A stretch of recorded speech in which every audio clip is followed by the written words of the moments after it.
L'article 4 des statuts de la BCEAO a fait le tour des réseaux sociaux depuis la prise des sanctions contre le Mali, étalant au jour l'illégalité des sanctions financières inventées par les chefs d'État de la CEDEAO et qui n'ont aucun fondement juridique. Les statuts de la BCEAO annexés au traité de la CEDEAO stipulent, dans l'exercice des pouvoirs et dans l'accomplissement des missions qui leur sont conférées par le traité de l'UMOA et par les présents statuts, la Banque centrale, ses organes, un membre quelconque de ces organes ou de son personnel ne peuvent solliciter, ni recevoir des directives ou des instructions des institutions ou organes communautaires, des gouvernements des États membres de l'UMOA, de tout autre organisme ou de toute autre personne. Les institutions et organes communautaires ainsi que les gouvernements des États membres de l'UMOA s'engagent à respecter ce principe. Pourquoi veut-on que cette institution financière qu'est la BCEAO, qui héberge d'ailleurs une monnaie coloniale, le FECFA de laquelle l'ancienne puissance coloniale tire plus de profit que les États membres de l'UMOA, soit instrumentalisée pour faire peur et torpiller les peuples d'Afrique de l'Ouest? La Côte d'Ivoire en décembre 2010, le Mali en janvier 2022. Et dans l'illégalité, l'illégitimité et l'absurdité. Le franc CFA, officiellement franc de la communauté financière africaine, est le nom porté par deux monnaies communes africaines, héritées de la colonisation française et utilisées par les pays d'Afrique constituant en partie la zone franc. En décembre 2010, la Côte d'Ivoire entre de plein pied dans la crise post-électorale. Le pays a deux présidents. Malgré des résultats contestés, le président sortant Laurent Gbagbo est investi chef de l'État. De son côté son challenger Alassane Dramane Ouattara prête aussi serment en qualité de président et reconduit le premier ministre de Gbagbo, en l'occurrence Guillaume Soro. Il est reconnu par la France, le pays connaît des premières violences. Le 7 décembre, les pays africains prennent parti à travers la Communauté économique des États d'Afrique de l'Ouest, CEDEAO, qui suspend la Côte d'Ivoire et demande à Gbagbo de rendre le pouvoir, suivi par l'Union africaine. Les États-Unis, la France et l'ONU accusent également Gbagbo de s'accrocher au pouvoir. En 2011, le Mali présidait l'UMOA par son président, Amadou Toumani Touré, qui n'aurait pas eu la tâche facile, lorsqu'il s'est agi de prendre des sanctions économiques pour faire plier Laurent Gbagbo, mesure favorable à l'installation d'Alassane Dramane Ouattara, sous la pression de la communauté internationale.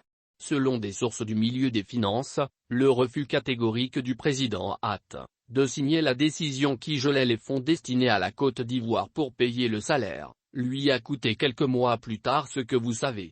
Il a été balayé par la rébellion et certains Maliens instrumentalisés. Pourquoi, sachant bien que ces mesures de sanctions financières sont illégales, illégitimes et absurdes, les chefs d'État de la CEDEAO s'y livrent comme dans un jeu d'enfant? Pourquoi met-on le Mali en difficulté? Est-ce parce que le Mali de la transition veut s'atteler à l'organisation d'élections crédibles et transparentes, afin de mettre fin à des élections frauduleuses, à des décennies médiocratie et d'impunité? Ou est-ce parce que les forces de défense et de sécurité, FDS, nouvellement équipées montent en puissance à travers les FAMA, forces armées maliennes, et promettent la couverture rapide de l'intégrité du territoire malien, sous occupation terroriste depuis 2012? De quoi? Qui a-t-il peur? Que justifient ces sanctions sauvages contre l'État et le peuple malien? Plus que jamais, le Mali aspire à un régime démocratique, de bonne gouvernance et de justice sociale, quête de toujours, que les politiques n'ont jamais su réaliser au bénéfice du Mali, à cause des sordides intérêts partisans qui les divisent.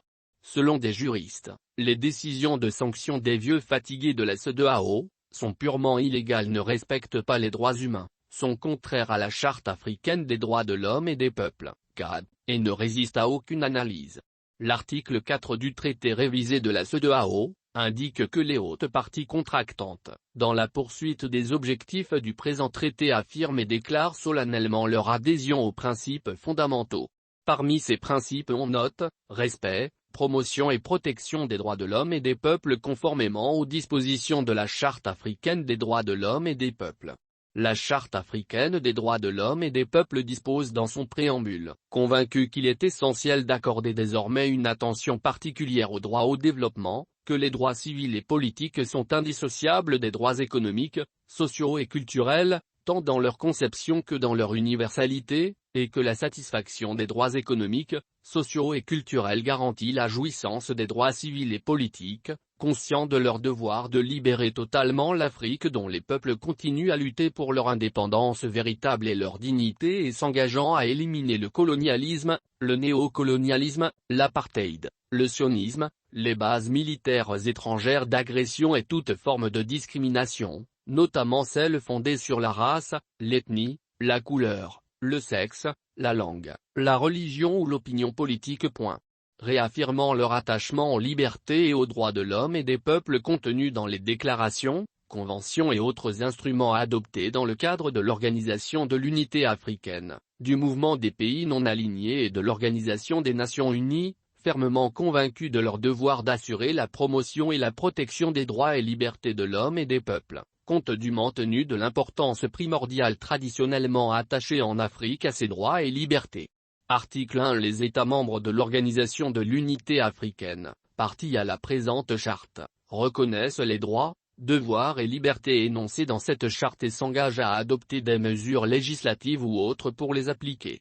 La tenue de ce sommet à Accra et les décisions qui en sont issues sont attaquables en annulation et en dommages et intérêts, par le Mali ou un cabinet juridique d'experts, devant la Cour internationale de justice, CIJ.